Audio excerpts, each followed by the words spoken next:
Okay, thank you. Okay, buongiorno, and hello everyone from Brussels. It's a great pleasure being here today. Greetings from Brussels. Unfortunately, I couldn't make it personally, but I'm very happy to be with you, at least virtually. So first of all, maybe quick word whom I'm representing. Solar Power Europe is the European association that is representing the solar sector along the whole supply chain, from manufacturing solar products to the deployment of solar on roofs, on utility scale solar, and all other things like agri-PV. I'm very grateful to be here today, and thanks very much for the invitation, Federico Procchiani and Paolo Viscontini. You are doing a fantastic job, great event, but also a great work throughout the year supporting solar in Italy, and it's a great pleasure being with you here today.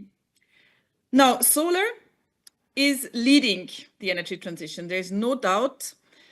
The International Energy said it, it's not us. So at the moment, we're still at 10% in Europe, supplying electricity to consumers, to households, to businesses.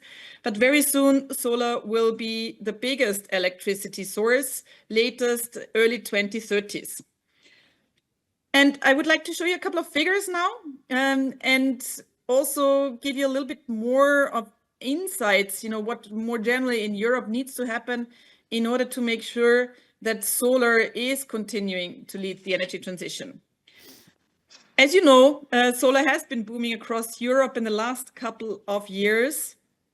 Solar has been growing more than 50% in the last 3 years. That was during crisis. We have been making sure with solar plus wind to wean ourselves off fossil fuels, and in particular of Russian gas and oil. And renewables have been really contributing the major share to it. So last year we have been adding some 51% to the European energy system, installed 70 gigawatts. That's Europe in total, not EU 27. The latest figures on EU 27 will get them to you in a couple of days' time. But this is just showing how much solar has been booming. Here are the top 10 markets, and it's great to be at least virtually in Italy today, because Italy is the number 3 market in Europe after Germany and after Spain. Germany has been growing last year with 15 gigawatts, and Spain with almost 9 gigawatts, and Italy is just behind these 2 major markets. It is great to see at the same time that solar is really growing everywhere in Europe. We have a number of gigawatt markets by now, also Northern European markets, which are really catching up. You see Sweden here among the top 10. So it is really booming everywhere, and not just in the sunny countries of Europe. It has been booming in the last years. But what we do see as well is that even if solar will be further growing, it will be at a slower pace. So we will not see these record more than 50% growth years anymore, but the market is slowing down. We will still see a slight growth this year, and we will get you the latest figures on the 17th of December. So please, if you have time, join us for our launch webinar on the latest European market outlook, where the new data will be presented. So this is still some data from the last couple of months. But the trend is clear. We will be further growing, but not at the same pace anymore, and not as quickly as we have been doing that in the last years. What's the reason for it? There's a number of reasons. One of it is we have this huge challenge of negative prices. This year is the year where negative prices are hitting record highs all over Europe. And this is becoming more and more of an issue. The capture rates are deteriorating for investors. Grid operators are struggling. So this is something that we need to fix in the years to come. Another reason for the market not growing as fast anymore is we have seen a huge growth when it comes to renewables, to solar, but also wind. So the generation side has been really forging ahead. But what has been missing and what needs to really pick up now is the demand side. We need to electrify all parts of society. Electrification at the moment is stalling, as you also see here in this graph. Electrification remains stable at some 22, 23% in the last 5 years, at times when we really need to decarbonize our economies with electrification. We should be at 35% of electrification in 2030 already, and 61 by 2050, according to our calculations. So this is a long way to go, and we need to make sure now that in transport, we see electric vehicles picking up. We see in heating, heat pumps and electric heating picking up. And we need to make sure, above all, that industry is electrifying. According to the latest data, industry demand for electricity has been even reduced in the last couple of years, 7% in the last couple of years. And this needs to really make a complete return into more growth in industry in electrification. Because after all, it's not just about switching from molecules to electricity, but it's really about that flexibility that electrification is bringing. And that is the part of the next slides. But first of all, still a spotlight on the lack of grid investments. We cannot electrify, obviously, if we do not have the right infrastructure in place. We are more and more decentralizing. You know that 70% of the renewables growth will be in the decentralized grids. We sometimes have grids which are 40 years old and really need to be modernized. Digitalization is still lacking behind, and all of that lack of grids, lack of digitalization is resulting in industry having problems with grid connection, grid connecting times, which are far too long, and the integration of solar PV just being hampered by that. So what does it need? It needs solar, a lot more solar, coupled with flexibility. And flexibility, that is the flexible electrification I was mentioning already, because more electrification is bringing much more flexibility if it is done well, if it is done in a smart way. But flexibility also in terms of a lot of storage, demand response, all the flexibility assets that we have at hand. And what are the benefits it brings? We have been looking at those benefits in a study just recently.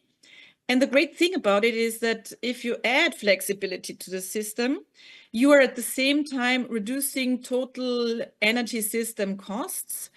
30 billion euros of energy system costs that are saved net in 2030, even 160 billion euros per year saved by 2040. Of course, there are investments in the graph. What you see here in blue and orange, these are the investments that need to be made and the additional operating costs in the power system. But it's completely outweighed by the different cost savings. That's the yellow bar, that more flexibility in the system is bringing, leading to the net benefits that I was just referring to. So that's the system costs, which are going down. But there's also good news for the consumers, because what more flexibility in the system does as well is reducing prices. We have seen in our study that it reduces wholesale prices, day-ahead prices, by 2030, 25%. So you pay less, 25% less for your wholesale prices in 2030 if you're adding enough flexibility. And that is even much more in 2040, when we're looking at declining costs in prices, of 33%. So you could think like good news for consumers, but what's in for the investors? What's in for solar companies? And here's the win-win of more flexibility, because if you're adding that flexibility, you're getting rid of negative prices, you're increasing capture rates, and you're curtailing less. That means that it's also a benefit for solar investors and gives incentives to further invest in solar. Now, this is the study I was talking about. If you want to know more about our modeling and about all the benefits, because obviously there's also huge benefits when it comes to less greenhouse gas emissions, have a look at it. In order to just summarize what needs to be done, I would like to highlight those 4 points. So I was already talking about that flexibility revolution that we need. The good thing is that not so much needs to be done still at European level. I mean, there's a lot of implementation work that we need to support, but the European Commission in the last 5 years has been doing a great job in making sure that we have a very good Green Deal with all the different elements, like, for example, the electricity market rules that have been adopted before the European Commission has been ending the 5-year mandate. Now it is up to member states, Italy and others, to make sure that these rules are implemented, that the internal market is complemented, so that the energy markets are as much part of a wider European market as other markets are. Here we're still lacking behind with interconnectors that are still missing, and with really making sure that the countries can more work together. What is still missing is support policies for battery storage. We have seen some support policies, obviously, in Italy and in other countries, but that needs to be rolled out much more widely. We need 16 times more battery storage by 2030 than what we have today. So we really need to make sure that we are scaling up and forging ahead with battery storage. So that was the first point, making sure that there's a flexibility revolution in implementing the electricity market rules. The second one is we're still very slow on permitting. Permitting procedures are a major bottleneck all over Europe. We need to get faster. We need to also digitalize and have tools available in order to make these procedures faster. And for solar, it will be also important to map out acceleration areas. The third point is, the great beauty of solar is that it's so versatile and that it can support the social policies the European Commission is looking at. It can support the different challenges that the agricultural communities are facing. Solar on social housing will be something the new European Commissioner, Dan Jørgensen, will be looking at, and rightly so. And agri-solar for farmers, which can help increase the benefits, the financial benefits for farmers, but also making sure that there's other benefits like reduced water use, increasing crops. So this is something which needs to be an integral part of the future agricultural policies. And the fourth point is that we also need to make sure that Europe is increasing its resilience, that most of the solar panels and also the steps in the supply chain before, we are dependent on one single source. We need to make sure that we are also producing in Europe again. And we need to make sure that we are also keeping those industries that we still have. That is in particular inverter manufacturing, but also mounting structures, that is also tracker manufacturing, that is equipment manufacturing. So we need to keep those industries in Europe in order to make sure that we are also producing part of what we need for the solar deployment in Europe. Cybersecurity is another aspect we should not forget in this respect. And that brings me to my fifth point, which is taking the space of one slide, which is, and by the way, these are the new commissioners. There's a new team which is leading Europe in the next 5 years with Ursula von der Leyen as the president of the European Commission. And I'm showing this picture because the last 5 years have been all about the Green Deal, making sure that renewables are growing and making sure that we're implementing all these sustainable policies that we need. And that is also that are also important for our economies. Now, what we need going ahead is regulatory stability, making sure that there is predictability for investors. And the good news is that Ursula von der Leyen made it very clear that with her team, she will stay the course on all their previous goals, including the European Green Deal. And yes, it will not be all about the European Green Deal in the next 5 years anymore. It will be about competitiveness of Europe's economy. It will be about security of Europe.